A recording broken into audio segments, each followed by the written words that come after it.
Oke, selamat sahabat semuanya. Selamat sahabat. Terima kasih untuk kesempatan yang diberikan.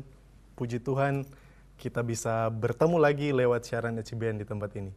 Sebelum kita masuk dalam pembelajaran kita tentang Alkitab, layakkan saya untuk berdoa. Mari kita berdoa. Ya Tuhan Allah Bapa di surga, saat ini kami rindu untuk mengenal Engkau lebih dekat lagi lewat firman-Mu ini. Kami tidak cukup pintar untuk mengerti firman ini Tuhan. Kami membutuhkan Roh-Mu yang kudus buat kami mengerti Bapa. Sehingga kami boleh memahami, kami boleh praktekkan, dan kami boleh bagikan kepada orang-orang di sekitar kami. Terpujilah Engkau, berbicaralah Tuhan, kami siap mendengar. Dalam nama Yesus kami berdoa. Amin.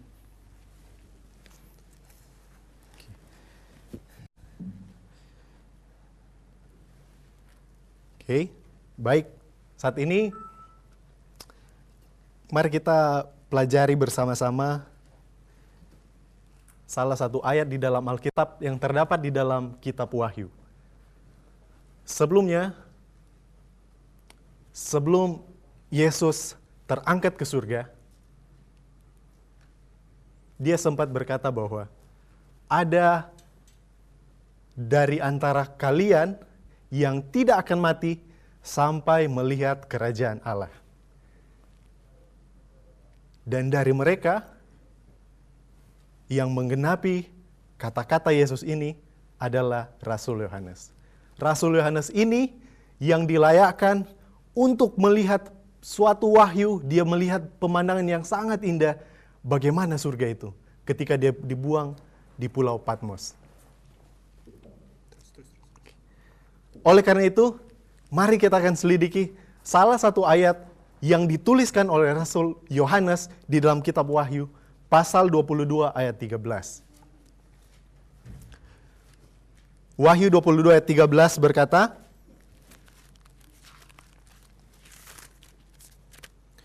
Aku adalah Alfa dan Omega, yang pertama dan yang terkemudian, yang awal dan yang akhir.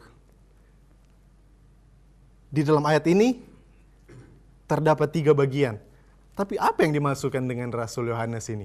Aku adalah Alfa, Omega, yang pertama, terkemudian, yang awal, dan yang akhir. Kelihatannya kata-katanya hampir sama. Tapi mari coba kita dalami. Apa yang sebenarnya yang dimaksudkan oleh Rasul Yohanes ini? Sebelumnya, mari kita cari tahu. Ada 3 bagian. Yang pertama, aku adalah Alfa dan Omega. Yang kedua, yang pertama dan yang terkemudian, dan yang ketiga, yang awal dan yang akhir. Ini adalah kata-kata dari Allah sendiri. Kita coba cari tahu arti dalam terjemahan bahasa asli. Alfa artinya the first letter of the Hebrew alphabet. Huruf pertama dalam bahasa Ibrani. Sedangkan Omega, apa yang dimaksud dengan Omega? Omega dalam terjemahannya adalah the last letter of the Greek alphabet. Huruf terakhir dalam huruf Yunani. Kalau begitu, apa hubungannya dengan firman Tuhan? Setelah kita coba dalami, ternyata ini mempunyai hubungan yang cukup kuat. Kenapa? Alfa ada huruf pertama dalam alfabet Ibrani. Kalau kita cari tahu, Alkitab ini ditulis, Perjanjian Lama ditulis dalam bahasa Ibrani, bukan? Bagaimana dengan Omega? Omega adalah huruf terakhir dalam alfabet Yunani. Apa hubungannya? Ternyata Alkitab Perjanjian Baru juga ditulis dalam bahasa Yunani. Dan kalau kita buka Alkitab kita, di dalam Alkitab ini, ayat pertama di dalam Alkitab adalah topik utama yang membahas tentang Allah. Dan ayat terakhir dalam Alkitab ini, yaitu dalam kitab Wahyu, itu pun membahas topik utama, yaitu tentang Allah juga. Secara tidak langsung, ketika Allah berkata, Aku adalah Alfa dan Omega, jelaslah bahwa Allah menunjuk kepada firman Tuhan, yaitu kitab suci. Dan ternyata di balik Alkitab ini, baik perjanjian lama maupun perjanjian baru, Allah lah di balik semuanya itu. Wahyu 1 ayat 8 berkata, Aku adalah Alfa dan Omega, firman Tuhan Allah. Wah, semakin jelas. Kalau begitu, siapa firman itu? Mungkin kita bisa buka dalam Yohanes 1 ayat 1. Yohanes 1 ayat 1 berkata, pada mulanya adalah firman, firman itu bersama-sama dengan Allah, dan firman itu adalah Allah sendiri. Wah, ternyata firman ini adalah karya tangan Tuhan sendiri. Mari kita coba dengar kutipan dari seorang penulis bernama Ellen White dalam bukunya Review General Juni tanggal 8, 1997. Alpha of and Omega of Scripture. Di sana dikatakan, here we have the Alpha of Genesis and the Omega of Revelation. Dia pun mengarahkan bahwa Alpha yang dimaksudkan adalah Alkitab yang dimulai dengan kitab Kejadian.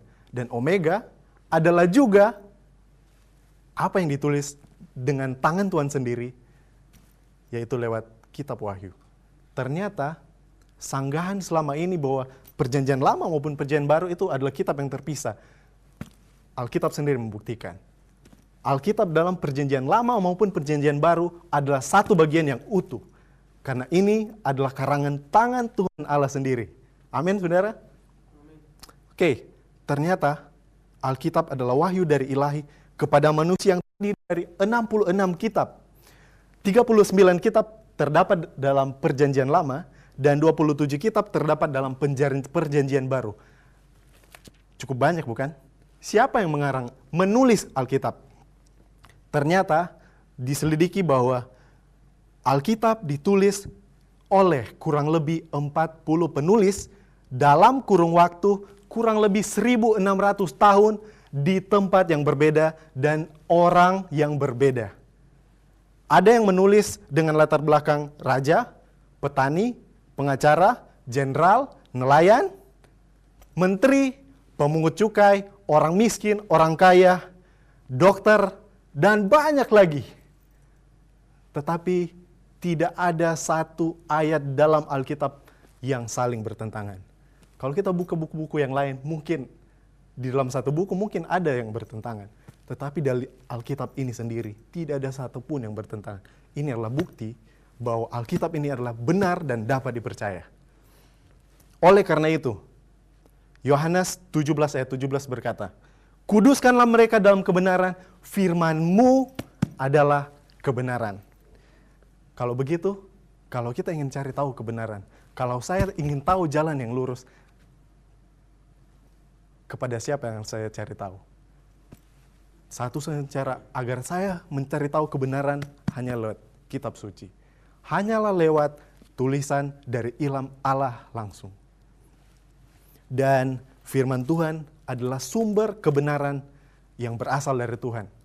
Ingin mencari tahu mana jalan yang lurus, inilah sumbernya. Alkitab adalah sumber jalan yang lurus tersebut. Dengan demikian, selidikilah Alkitabmu secara pribadi.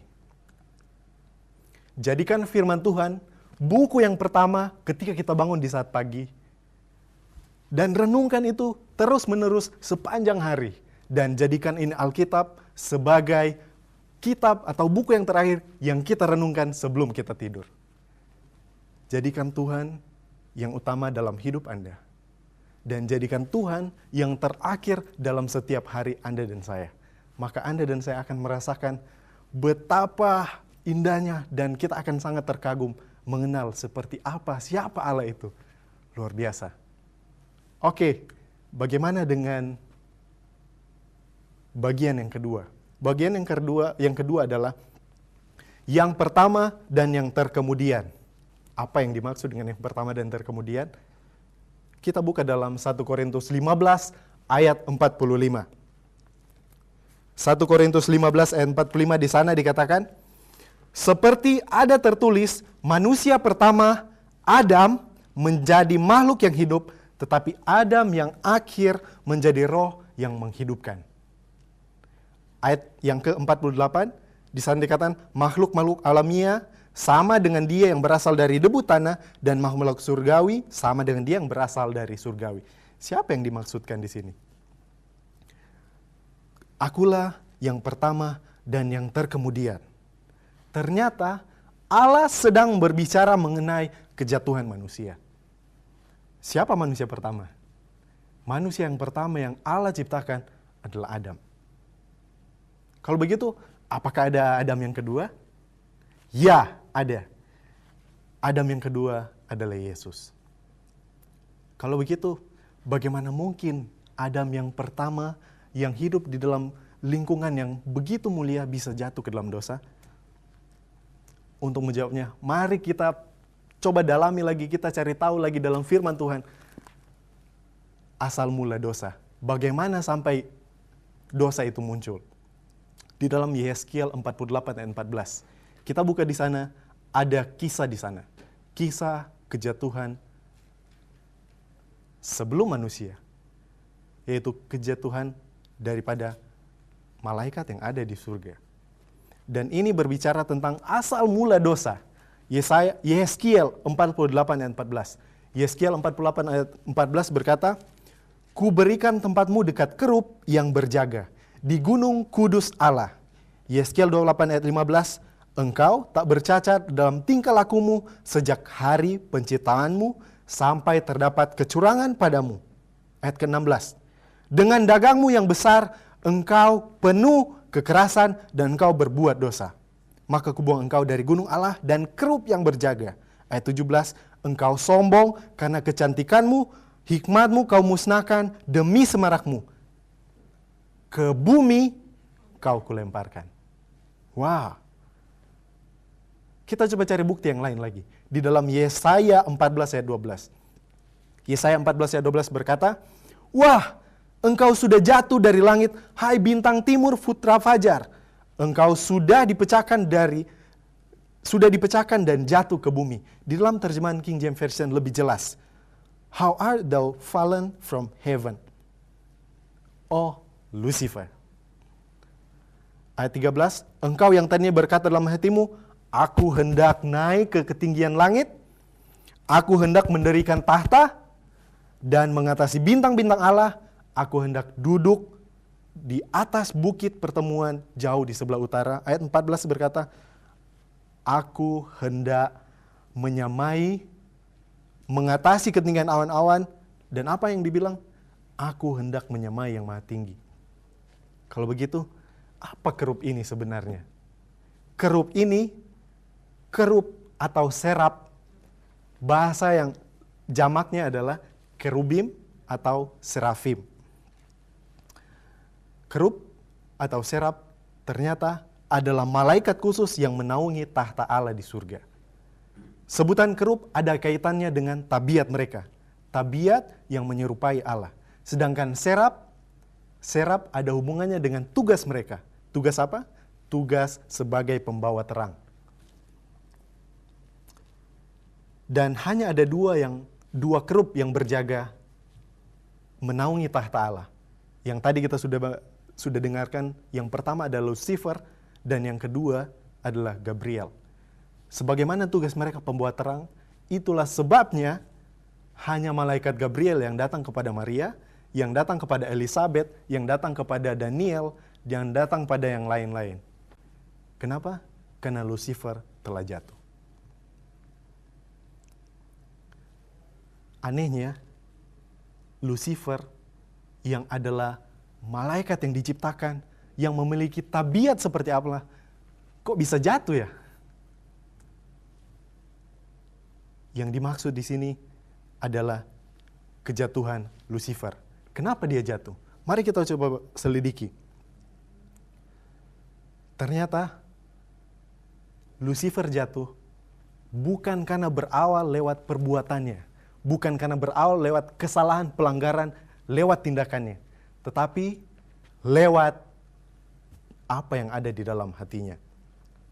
Pada ayat yang kita sudah bacakan tadi, di sana dikatakan, karena kesombongannya di dalam hatinya, akhirnya dia mengizinkan dosa merambat ke dalam dirinya. Tuhan adalah Allah yang sangat adil. Dia menciptakan segala sesuatu dengan kasih, namun dengan adil. Dia menciptakan, tetapi dia juga memberikan masing-masing kebebasan untuk memilih. Sekalipun Lucifer adalah makhluk yang mempunyai tabiat yang serupa dengan Allah, Tuhan memberikan dia kebebasan. Dan apa yang dia pilih? Yang dia pilih adalah jatuh ke dalam dosa. Dan ternyata dosa selalu berawal dari dalam hati. Saudara, jangan pandang enteng, jangan anggap remeh dosa yang kecil yang ada di dalam hati. Mungkin, ini bukan hal yang besar. Saya tidak membunuh, saya tidak mencuri, saya tidak hal yang besar. Tapi hati-hati, Lucifer jatuh karena hal yang kecil dari dalam hati. Jadi apa yang ada di dalam hatinya? Pada ayat yang sebelumnya, dia berkata, aku hendak naik ke langit. Ke langit. Langit itu begitu luas.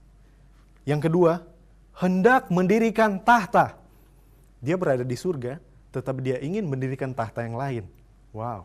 Dan yang ketiga, hendak menyamai yang maha tinggi. Lucifer ingin seperti Allah. Jadi dengan demikian, semakin jelaslah cacat tabiat yang ada di dalam dirinya. Untuk mencapai tujuannya, dia menghasut malaikat-malaikat yang ada di surga pada saat itu. Apakah dia berhasil? Ya, hampir berhasil. Wahyu 12 ayat 4 berkata, dan ekornya menyeret sepertiga dari bintang-bintang di langit. Lucifer adalah juga bintang fajar, bukan? Dan dia juga menghasut akan bintang-bintang yang lain yang disimbolkan dengan malaikat-malaikat yang lain. Kita bisa bayangkan, 1 dari 3 malaikat-malaikat berhasil dihasut. Dan apa yang dia buat? Wahyu 12 ayat 7, maka timbullah peperangan di surga. Mikael dan malaikat-malaikat berperang melawan naga itu. Dan naga itu dibantu oleh malaikat-malaikatnya.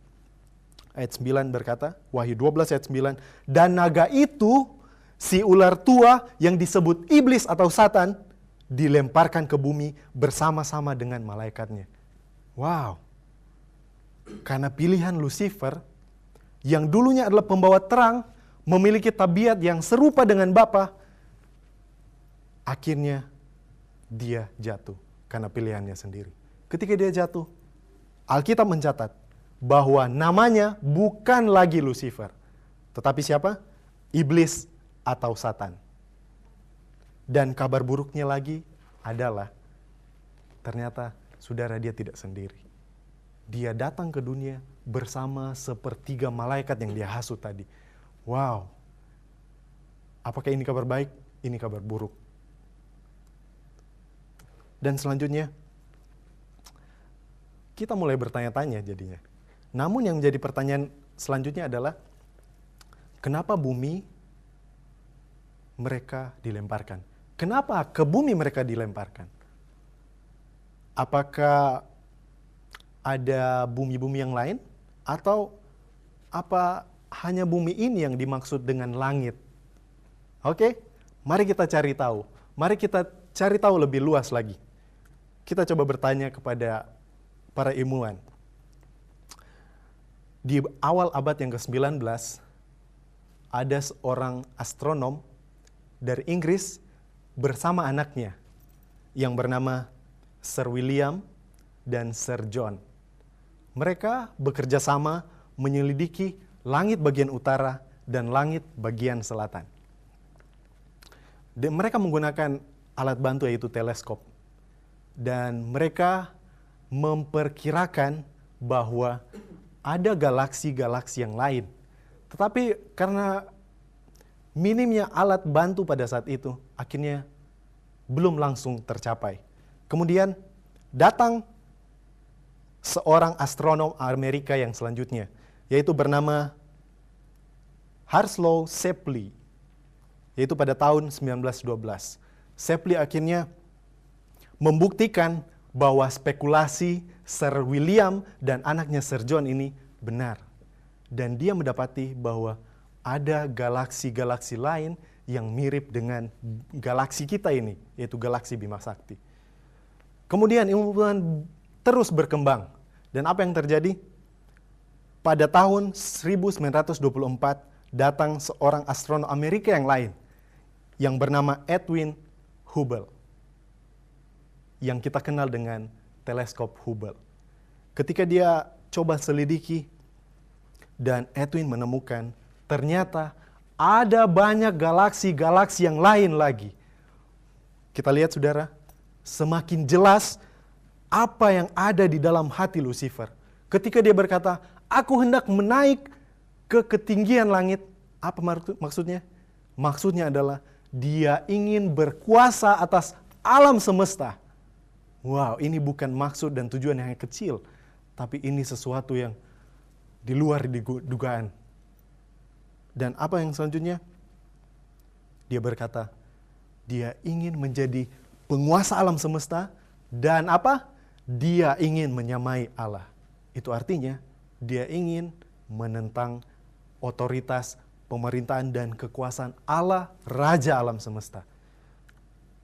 Ini adalah isu yang sangat-sangat gempar, bukan? Oke. Tapi apa bukti yang lain? Mari kita coba baca dalam tulisan permulaan yang ditulis oleh seorang penulis bernama Ellen G. White, yaitu pada 1 abad sebelum penemuan oleh Sir John, Sir William, Shapley, bahkan apa yang ia katakan? Dalam tulisan permulaan halaman 78 sampai 79 di sana dikatakan, Tuhan memperlihatkan kepadanya dunia-dunia yang lain di alam semesta. Wow. Rumput di tempat itu hijau, burung di sana berkicau dengan merdu. Penghuni tempat itu bentuknya sama, perawakan mereka mulia, agung, dan tampan. Kemudian katanya mereka betul-betul menunjukkan citra Yesus. Dan wajah mereka berseri dengan kesukaan kudus. Saya menanyakan salah satu dari mereka, dia bertanya, apa sebabnya mereka demikian? Dan apa jawaban mereka? Jawaban mereka adalah, kami hidup dengan teguh mentaati hukum Allah dan tidak jatuh ke dalam pelanggaran sebagaimana mereka yang ada di bumi tempat kita tinggal. Wow. Kemudian dia coba melihat yang lain lagi. Dan dia melihat di sana ada 2 pohon. Ada satu pohon yang tamanya sama seperti pohon kehidupan, tetapi yang satu tidak boleh dimakan. Mereka mempunyai kuasa yang sama sebagaimana Lucifer, yaitu kebebasan untuk memilih. Namun, mereka dilarang untuk memakannya. Kemudian malaikat berkata kepadanya, tidak seorang pun di tempat ini yang sudah mencicipi pohon yang dilarang tersebut. Tetapi, jika mereka makan, bukan tidak mungkin mereka juga akan jatuh ke dalam dosa. Tulisan permulaan, halaman 78. Ternyata, sistem yang Tuhan gunakan di Taman Eden, ia gunakan juga terhadap dunia-dunia yang lain yang ada di luar sana. Tuhan menempatkan pohon yang memiliki buah pohon larangan kepada mereka juga. Apa tujuannya? Agar supaya menguji kesetiaan mereka. Menguji kesetiaan mereka terhadap Allah, ataukah mereka memilih sebagaimana Lucifer memilih. Karena pilihan Adam yang pertama, maka manusia jatuh ke dalam tipu muslihat Satan. Dan lebih menuruti kata-kata dari Lucifer ini, kata-kata Lucifer yang tadinya Lucifer namun jatuh, ketimbang menuruti kata-kata dari Allah. Dengan demikian, 1 Yohanes 3 ayat 4 berkata, dosa adalah pelanggaran terhadap hukum Allah. Dan Adam dan Hawa dan manusia yang pertama diciptakan pun akhirnya jatuh ke dalam dosa akibat pelanggaran. Dengan demikian, Satan pun mengklaim bahwa dunia ini bumi ini ada di bawah kekuasaannya. Wow, apa akibat dosa? Roma 6 ayat 23 berkata, upah dosa ialah maut. Rencana Allah bagi Adam yang pertama yang sungguh mulia, yaitu dengan hidup yang penuh keharmonisan, kedamaian, kebahagiaan, akhirnya sirna sekejap karena pilihan Adam. Dan akhirnya manusia yang seharusnya tidak untuk mati karena maut, akibatnya harus menghadapi maut. Kita bisa bayangkan, tidak ada pohon yang daunnya berjatuhan di Taman Eden. Tidak ada duri-duri yang tumbuh di jalan ketika kita jalan di rumput. Hidup dengan penuh kedamaian. Ketika mereka berdosa, daun-daun mulai berguguran. Tumbuh mulai rumput-rumput duri. Dan dia benar-benar melihat, menyaksikan langsung betapa ngeri akibat dosa itu. Itu sebabnya, agar manusia terbebas dari hukuman maut yang tadi, apa solusinya? Solusinya adalah harus ada yang menggantikan posisi mereka menghadapi maut. Harus ada yang menebus mereka. Roma 5 ayat 14, Adam adalah gambaran dia yang akan datang. Gambaran siapa? Yesus. Gambaran Yesus. Galatia 3:13, Kristus telah menebus kita dari kutuk hukum Taurat dengan jalan menjadi kutuk karena kita. Karena ada tertulis, terkutuklah orang yang tergantung di atas kayu salib. Saudara, Yesus rela menggantikan posisi Anda dan saya. Apa sih tujuannya Yesus datang ke dunia?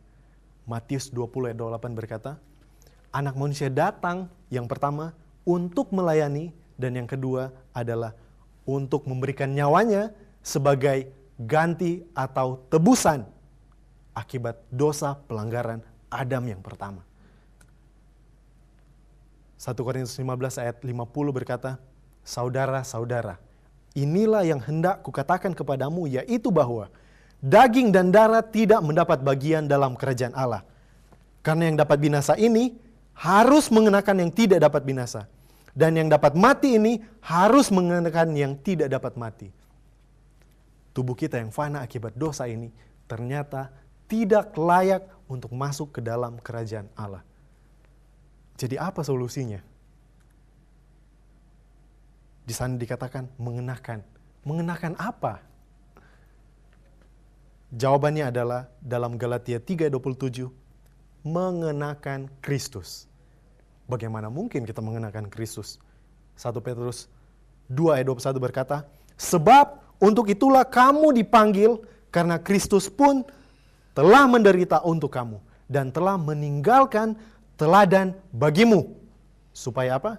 Supaya Anda dan saya mengikuti jejaknya. Wow. Ternyata yang dimaksud mengenakan adalah mengenakan teladan dan kehidupan Yesus di dalam kehidupan kita. Oh, teladan apa yang ia tinggalkan? Mari kita coba buka dalam 2 Korintus 8 ayat 9. Teladan yang pertama adalah kesederhanaan. Kesederhanaan. Karena kamu telah mengenal kasih karunia Tuhan kita Yesus Kristus, bahwa ia yang oleh karena kamu menjadi miskin, sekalipun ia kaya, supaya kamu menjadi kaya oleh kemiskinannya. Yesus yang adalah pencipta dan penguasa alam semesta, yang punya segala kekayaan yang ada di dunia ini, rela menjadi miskin untuk Anda dan saya. Oke, mari kita coba renungkan sedikit kehidupan Yesus. Ketika ia datang ke dunia, dia tidak memilih orang yang ternama. Ia tidak memilih orang yang punya pengaruh yang hebat. Tetapi di mana dia datang? Dia datang di satu keluarga tukang kayu yang sederhana. Wow. Apa selanjutnya? Saat Yesus lahir di Bethlehem, dia meminjam kandang. Kalau kita lahir, mungkin kita pergi ke tempat ke rumah sakit yang lebih nyaman ini. Tetapi Yesus, dia memilih tempat yang rendah. Itu pun karena meminjam. Dan selanjutnya, ketika Yesus mulai pelayanan, ia meminjam perahu untuk berkhotbah. Wow. Apa selanjutnya? Sebelum dia memasuki Yerusalem, dia pun meminjam keledai untuk digunakan. Dan selanjutnya, setiba di Yerusalem, ia pun meminjam ruangan bagian atas untuk perjamuan. Wow. Bahkan bukan hanya itu, ketika ia mati, dia pun dikubur di kuburan yang dipinjam. Saudara, bisakah saudara bayangkan? Demi Anda dan demi saya, Yesus rela memilih tempat yang paling rendah. Wow, bagaimana dengan Anda dan saya? Apakah kita tetap tidak mau ke gereja apabila tidak mengenakan pakaian yang baru? Apakah kita tidak mau pergi ke gereja kalau tidak naik mobil yang mewah? Apa kita gengsi hanya mau pergi ke sana dengan jalan kaki? Apakah kita gengsi pergi mengabarkan Injil karena malu dilihat-lihat orang? Apakah kita malu menyebut saya adalah umat Tuhan yang punya kehidupan yang sederhana seperti Yesus? Wow. Yesus memberikan teladan kesederhanaan. Apa teladan yang kedua? Teladan yang kedua adalah kehidupan yang penuh doa. Dalam Markus 1:35, Markus pasal 1 ayat 35 berkata, pagi-pagi benar, waktu masih gelap, ia bangun dan pergi keluar, ia pergi ke tempat sunyi dan berdoa. Pagi-pagi benar, kira-kira kapan itu? Saat orang tertidur nyenyak, Yesus pergi keluar untuk berdoa. Lukas 6 ayat 12 berkata, pada waktu itu pergilah Yesus ke bukit untuk berdoa semalam-malaman, ia berdoa kepada Allah. Dia mencari tempat yang tersendiri dan dia berdoa semalam-malaman di sana. Semakin besar pergumulannya, semakin banyak dia gunakan waktunya untuk berhubungan dengan Allah, untuk berhubungan dengan Bapanya yang ada di surga. Bagaimana dengan kehidupan Anda saya? Yang berkata, yang mengklaim, oh saya adalah umat Tuhan, oh saya orang Kristen. Tapi berapa banyak waktukah kita berdoa dalam setiap hari? Berapa jamkah kita luangkan waktu untuk berkomunikasi dalam Tuhan setiap hari? Mari kita coba renungkan dan koreksi diri kita masing-masing. Tuhan berikan teladan yang penuh doa. Karena dia tahu pergumulan setiap hari semakin berat. Dan saudara, jangan pernah merasa aman dan nyaman apabila sejam atau satu hari tanpa berdoa. Berdoa di dalam hati kita, berdoa dengan sahabat kita, berdoa dengan keluarga kita, di mana saja kita pergi, tetap layangkan doa kita, sekalipun itu di dalam hati kita. Apa teladan yang selanjutnya? Teladan yang selanjutnya adalah melayani. Sebagaimana dikatakan yang tadi, tujuan Yesus datang, salah satunya adalah melayani. Bagaimana pelayanannya? Matius 20 ayat 28, sama seperti anak manusia datang bukan untuk dilayani, melainkan untuk melayani, dan untuk memberikan nyawanya bagi tebusan bagi banyak orang. Dia datang untuk melayani. Bagaimana cara melayani dari Yesus? Markus 9 ayat 35, jika seorang ingin menjadi yang terdahulu, hendaklah ia menjadi yang terakhir dari semua dan pelayan dari semua. Jika saya mau jadi yang terbesar, rumus yang Yesus katakan apa? Saya harus jadi yang terkecil. Jika saya harus terlebih dahulu melayani. Jika saya ingin orang melayani saya, tidak mungkin kalau saya tetap hanya diam dan saya tidak melakukan tindakan terlebih dahulu. Bagaimana dengan kita? Di dalam pelayanan kita pun sering saya mau selalu posisi yang di atas. Saya ingin pergi melayani, tetapi saya mau pelayanan saya menjadi topik hangat. Ketika saya melayani, saya mau menjadi pembicaraan yang hangat. Saya melayani apa yang saya senangi. Tetapi dia memilih pelayanan yang kelihatannya tidak disenangi. Dia memilih hal-hal yang paling rendah untuk Anda dan saya. Bagaimana dengan kita yang menyebut, oh saya ini umat Tuhan. Ketika melihat orang-orang di sekitar kita, tunggu dulu. Saya harus sekolah tinggi dulu. Saya harus mempunyai semua dulu, baru saya pergi. Apakah seperti itu? Oh, saya mau melayani, tapi di sana itu orang-orang kotor. Saya tidak biasa dengan kotor. Banyak lalat di sana. Apakah seperti ini pelayan Yesus? Mereka pun, Yesus datang untuk mati bagi mereka. Yesus tidak memandang bulu. Baik dia orang Papua, baik dia orang Jawa, baik dia orang Sumatera, Yesus tidak pernah memilih-milih suku. Dia melayani semua dan dia tidak pernah membedakan. Bagaimana dengan pelayanan kita seharusnya? Teladan yang keempat adalah pengorbanan. Kita buka dalam Matius 27 ayat 39. Orang-orang yang lewat di sana menghujat dia sambil menggelengkan kepala. Sudah tahu kapan ini? Ini di saat Yesus disalib. Mari coba kita renungkan. Ketika dia disalib, orang-orang lewat, dan apa yang orang-orang lewat ini katakan? Mereka menghujat dia sambil menggeleng-gelengkan kepala. Wah! Apa ayat selanjutnya berkata? Matius 27 ayat 40. Hei, selamatkan dirimu jika engkau anak Allah, turun dari salib. Ayat 40 orang berkata, orang lain ia selamatkan, masa akan dirinya sendiri dia tidak selamatkan? Kalau memang ia adalah raja, suruhlah dia turun, supaya kami percaya kepada dia. Lukas 23 ayat 34. Apa kata Yesus dengan komentar-komentar orang tersebut? Ketika orang-orang tersebut lewat, Yesus memanjatkan doa. Dan dia berkata, ya Bapa, ampunilah mereka, karena mereka tidak tahu apa yang mereka perbuat.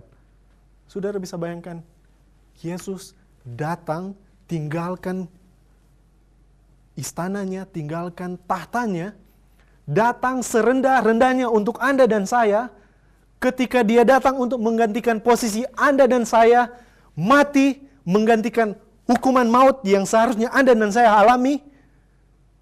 Apa yang ia rasakan ketika orang berkata yang tidak sepantasnya dikatakan? Yesus bisa saja memilih untuk turun. Ya, dia bisa melakukan itu. Yesus bisa saja memilih untuk, kalian, saya sudah datang untuk kalian, ternyata kalian seperti ini. Dia bisa saja untuk melepaskan semuanya itu. Kalau dia tinggalkan itu, dia tidak punya masalah apa-apa. Tetapi dia terlalu memikirkan Anda dan saya. Mereka tidak tahu Bapa. Yesus tetap diam di atas kayu salib, menggantikan Anda dan saya. Hidup penuh pengorbanan. Seberapa besarkah pengorbanan kita untuk dia? Seberapa besarkah pengorbanan kita untuk orang-orang ada di sekitar kita? Tidak bisa dikatakan. Yesus mau kehidupan kita sebagai umat Kristen haruslah kehidupan yang juga mencontohi akan pengorbanan yang itu telah buat. Bagaimana mungkin saya berkata, saya mau mati bagi dia, saya mau melayani dia, saya mau pergi kemanapun dia suruh saya pergi. Ketika ada orang yang datang menghina, mengolok saya, apa yang saya buat? Saya orang ini, apakah seperti itu tabiat Kristus? Ketika kita melayani, ada orang-orang mencela pelayanan kita. Yesus memberikan contoh yang baik dan benar. Mereka tidak tahu apa yang mereka perbuat. Lakukan saja apa yang menurut engkau benar di hadapan Allah. Itu urusan mereka dengan dia. Lakukan apa yang kita tahu benar di hadapan Allah. Ketika kita ingin menolong orang, ketika kita ingin membantu orang, ketika kita ingin pergi ke sana untuk maksud dan tujuan yang Tuhan telah nyatakan lewat firman Tuhan, Jangan dengarkan bahasa-bahasa, jangan dengarkan komentar orang yang mau menjatuhkan kita dalam pelayanan. Lakukan apa yang menurut kita benar di mata Tuhan. 1 Yohanes 2 ayat 6 berkata, barang siapa mengatakan bahwa ia ada di dalam Dia, ia wajib hidup sama seperti Kristus telah hidup. Kalau saya berkata, saya mau seperti Dia, saya pun harus hidup, wajib hidup sama seperti Dia telah hidup. Kurang lebih seperti tadilah kehidupannya. Wow. Tapi kan masa sih kesibukan tiap hari kita hanya hidup seperti Dia hidup, apa hanya mencontoh yang Dia hidup. Kita kan juga harus menginjil. Kita kan juga harus pergi mengabarkan ini. Ya, benar. Itulah sebabnya Desire of Ages halaman 142 berkata, Allah bisa saja menggunakan malaikat-malaikatnya untuk menyelamatkan orang-orang berdosa. Tetapi agar Anda dan saya bisa mengembangkan karakter tabiat Kristus, itulah sebabnya Dia mau Anda dan saya terlibat dalam pekerjaannya. Ternyata menginjil pun adalah satu saran yang Tuhan izinkan agar kita menghidupkan, agar kita mengembangkan karakter dan tabiat Kristus. Bukan untuk membaptis, bukan untuk poin, bukan untuk cari nama. Ini adalah urusan Anda dan Tuhan. Ini adalah urusan saya dengan Tuhan. Untuk membangun karakter kita serupa dengan Dia. Ingat, Lucifer jatuh kenapa? Karena dia kedapatan tabiatnya tercela dan tidak menyerupai Bapa. Inilah tugas kita yang sebenarnya. Wow. Ternyata ketika Allah berkata, akulah yang awal dan yang akhir. Akulah Alfa dan Omega. Yang dimaksudkan adalah Dialah awal dari kitab Kejadian dan akhir dari kitab Wahyu, yaitu Alkitab ini. Akulah firman itu sendiri. Firman ini benar dan dapat dipercaya. Asalkan kita selidiki dan minta hikmat dari Tuhan. Jangan minta pendapat hikmat dari orang. Yang kedua, Tuhanlah yang menciptakan Adam. Yang pertama, dan Dialah Adam yang kedua. Dia menggantikan, Dia menebus, Dia memperbaiki kesalahan yang dibuat oleh Adam yang pertama. Dan pada bagian terakhir dalam Wahyu 22 ayat 13, akulah yang awal dan yang akhir. Apa yang dimaksud dengan yang awal dan yang akhir?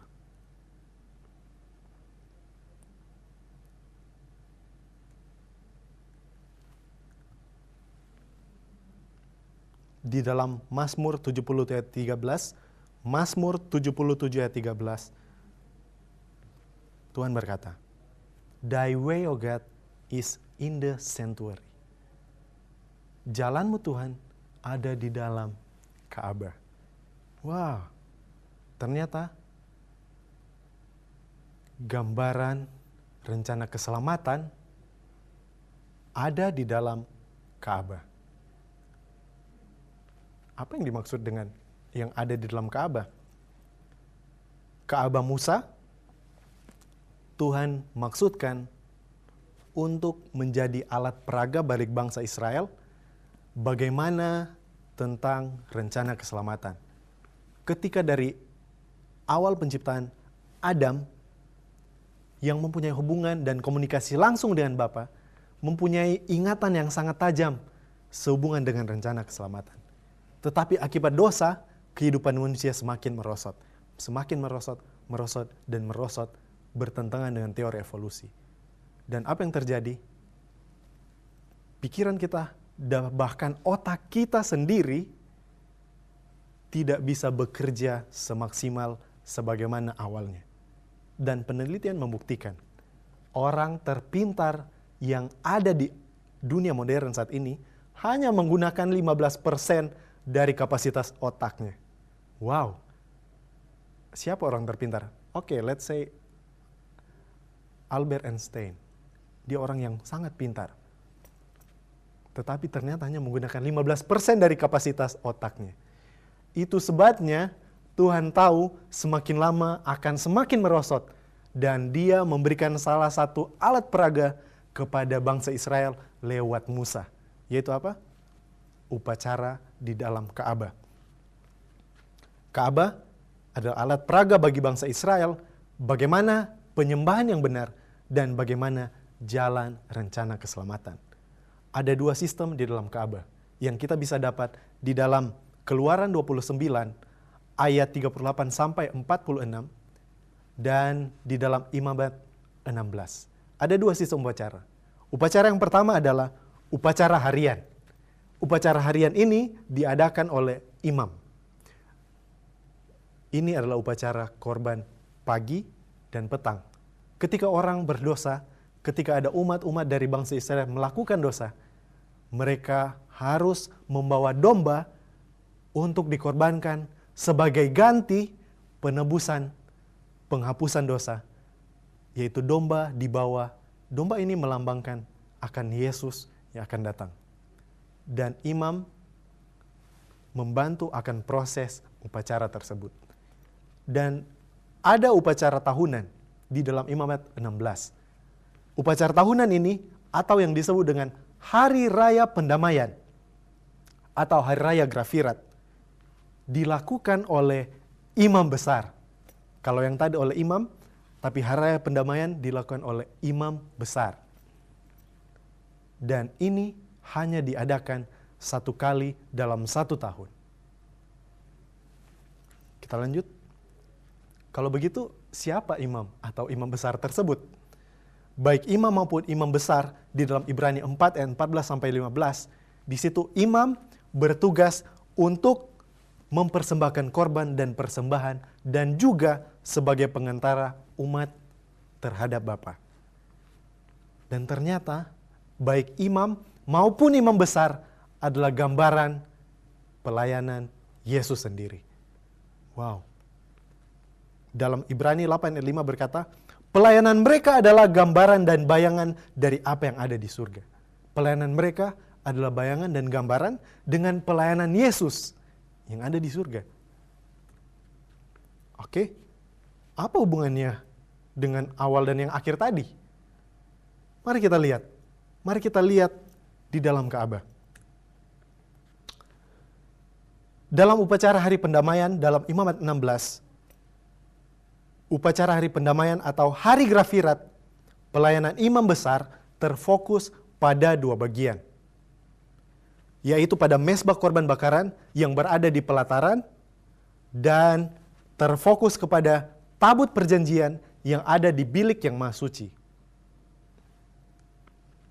Ada 2. Kenapa hanya 2?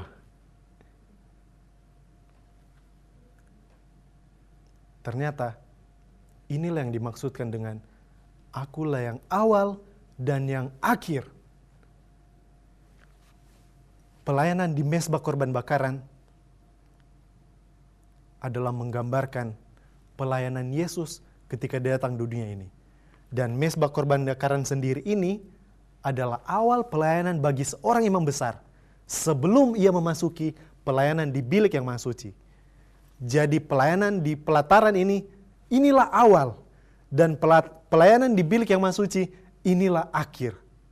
Ini yang dimaksud dengan yang awal dan yang akhir. Wah, oh ya, kalau begitu mari kita lebih selidiki lagi. Ternyata, mezbah korban bakaran adalah menunjukkan Golgota, tempat di mana Kristus dikorbankan. Di dalam pelataran, mezbah korban bakaranlah tempat domba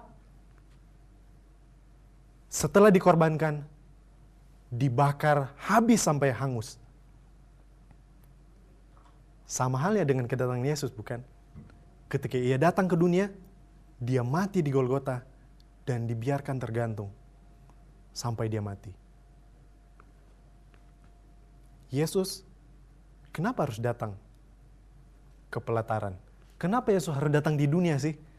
ada banyak bertanya, masa dia kan itu Tuhan, dia kan itu Allah. Kok kenapa dia datang jadi manusia? Kok Allah dibilang manusia? Bagaimana mungkin Allah menjadi manusia? Ternyata Yesus melakukan dan dia menjalankan rencana keselamatan yang mungkin kita tidak bisa mengerti sepenuhnya hingga saat ini. Tetapi ini adalah demi kebaikan Anda dan saya. Kenapa Yesus harus datang ke dunia yang adalah simbol dari pelataran ini? Yesus harus datang untuk menggantikan posisi Adam yang pertama yang harusnya mati, bukan? Dan kemudian dalam Matius 28, untuk apa Yesus datang? Yesus datang untuk memberikan nyawanya. Sangat jelas. Setan sangat pintar. Dia tidak mungkin membiarkan begitu saja ketika Yesus datang dengan kealahannya. Itulah sebabnya Yesus harus datang menggantikan posisi kita sebagai manusia yang harus mati oleh karena dosa. Dan di dalam Matius 20:28, Yesus datang untuk memberikan nyawanya menjadi tebusan bagi banyak orang. Galatia 3:13, Kristus telah menebus kita dengan jalan menjadi kutuk karena kita. Sebab ada tertulis, terkutuklah orang yang tergantung pada kayu salib. Yesus rela menjadi terkutuk demi Anda dan saya.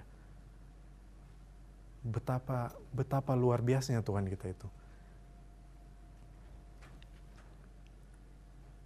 Ibrani 9:14, betapa lebihnya darah Kristus yang oleh Roh yang kekal telah mempersembahkan dirinya sendiri kepada Allah sebagai persembahan yang tak bercacat, akan menyucikan hati nurani kita dari perbuatan-perbuatan yang sia-sia, supaya kita dapat beribadah kepada Allah yang hidup.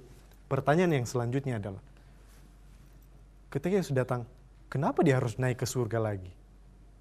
Kenapa ia harus naik terangkat ke surga meninggalkan umat-umatnya, meninggalkan murid-muridnya? Inilah rencana keselamatan itu. Dalam Yohanes 1:29 berkata, Yohanes Pembaptis berkata, lihatlah anak domba Allah yang menghapus dosa dunia. Di mezbah korban bakaran adalah tempat untuk mempersembahkan domba. Dan Yesus adalah simbol dari domba tersebut.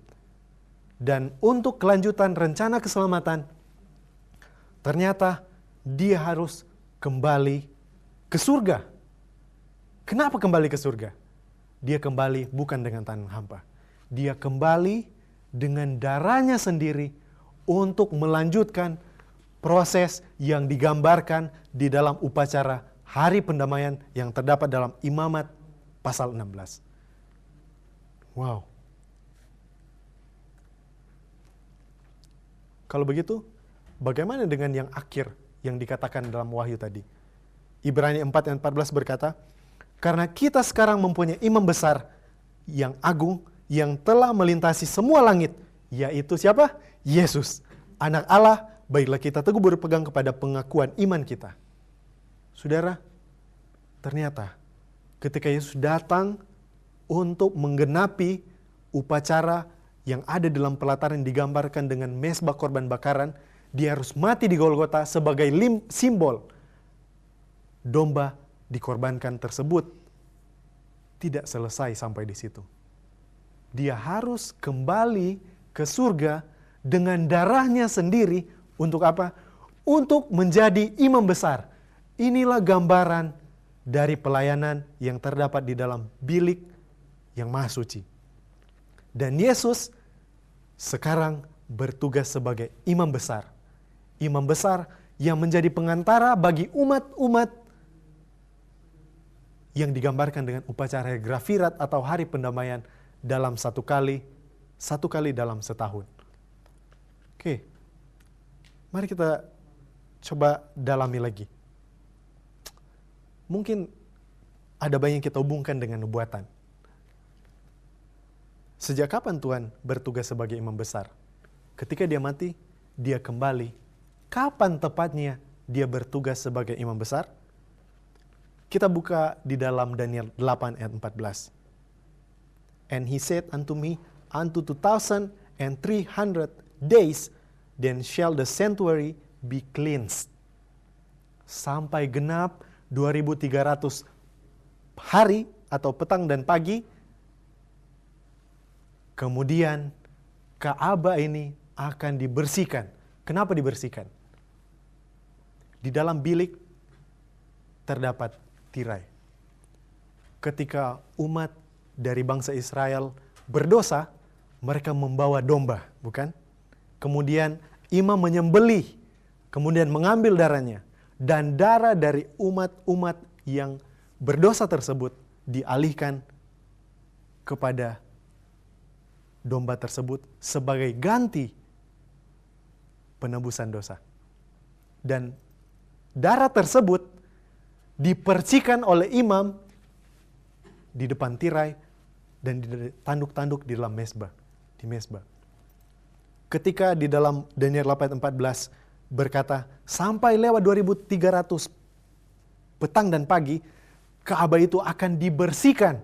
Yang dibersihkan apa? Dosa-dosa umat selama setahun tersebut. Sudah bisa bayangkan jumlah bangsa Israel kurang lebih, ya kita katakan 1 juta. Kalau 1 juta orang, oke kita katakan dari 1 juta setiap hari 500.000 orang berbuat dosa. Bisa bayangkan setiap hari ada pagi dan ada petang. Setiap umat membawa domba dan darahnya dipercik. Bisa bayangkan setiap hari dipercik. 1 hari 500 darah dipercik. Dipercik. Dalam 1 tahun. Kira-kira seperti apa tirai tersebut? Sangat ngeri, sangat bau, dan sangat tidak enak.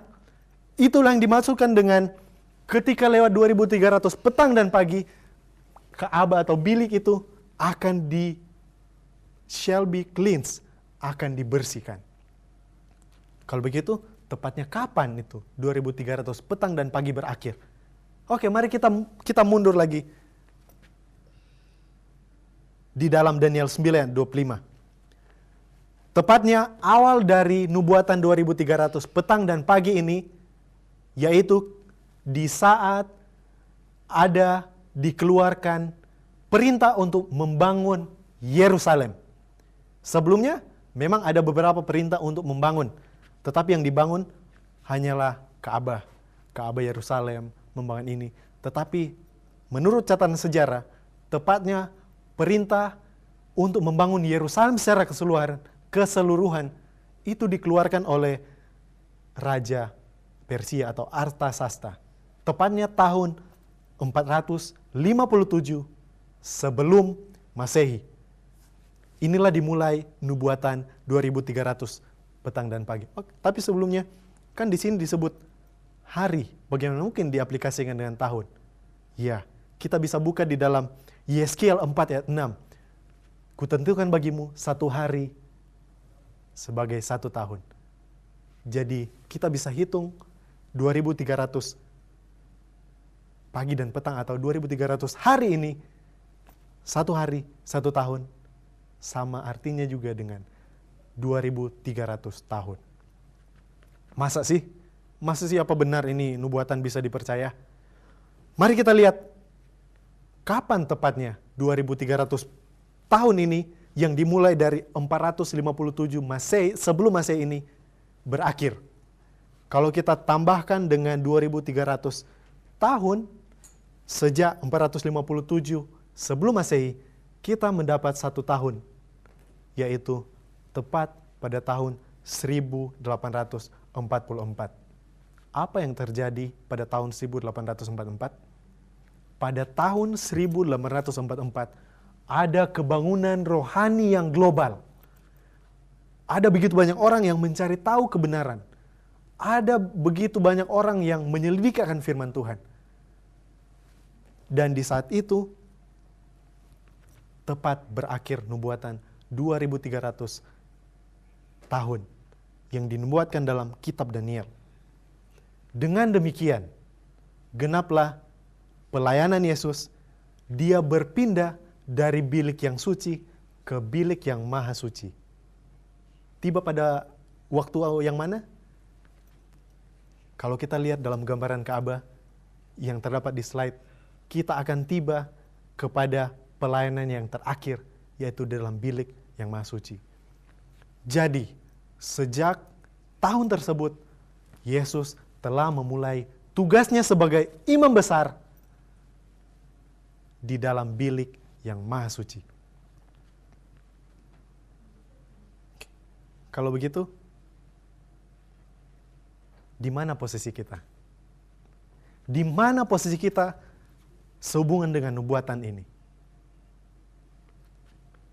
Akhir dari nubuatan 2300 pagi dan petang adalah tahun 1844. Tahun berapa sekarang? Sekarang kita tiba pada tahun 2012. Ingat, pelayanan di bilik yang Maha Suci atau hari Gerafirat yang hanya bisa oleh imam besar hanyalah 1 tahun, hanyalah 1 kali dalam setahun. Itu artinya sangat singkat. Kalau begitu, di mana sekarang kita berdiri? Sadarkah saudara, kita berdiri di akhir dari pelayanan Yesus. Itulah yang disebutkan dalam Wahyu 22 ayat 13. Akulah yang awal dan yang akhir. Dia harus datang dan dia harus naik ke surga. Dan sekarang dia hampir selesai pelayanannya dalam bilik yang Maha Suci. Kalau begitu berapa lama lagi? Berapa lama lagi kita mempersiapkan diri kita untuk kedatangan Tuhan yang kedua kali? Waktunya sangat singkat. Tuhan akan selesai dalam pelayanannya. Dia akan datang dan setiap perkara akan diputuskan. Apakah saya akan masuk ke dalam surga atau apakah saya akan masuk ke dalam neraka? Waktu kita hanya singkat.